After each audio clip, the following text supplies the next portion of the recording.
Dakle, sadimo pšenicu.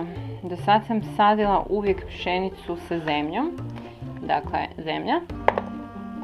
Međutim, našla sam jednu uputu gdje se pšenica može saditi i na vatu, pa ove godine probati sa vatom.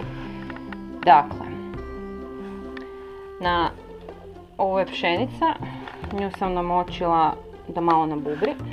Ok. Treba doliti dakle vode u posudu sa vatom, da se vata natopi.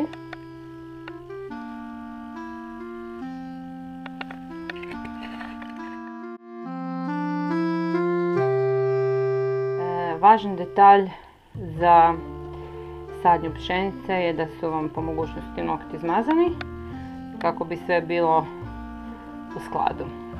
Dakle, idemo prvo na zemlju, znači pospemo po zemlji pšenicu.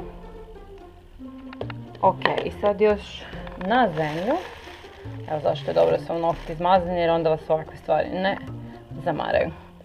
Pospete još rahlo, jedan tanji sloj zemlje.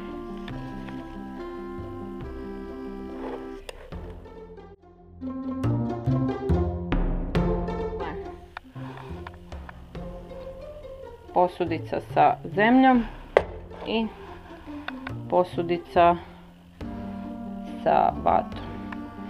Dakle, na neko osvjetljeno mjesto, po mogućnosti prozor, gdje je toplo. I to je to. I čekate da vidite koliko će vam plodnosna biti sljedeća godina. Još za kraj mrvicu vode malo tu po zemlji. I pšenica je spremna.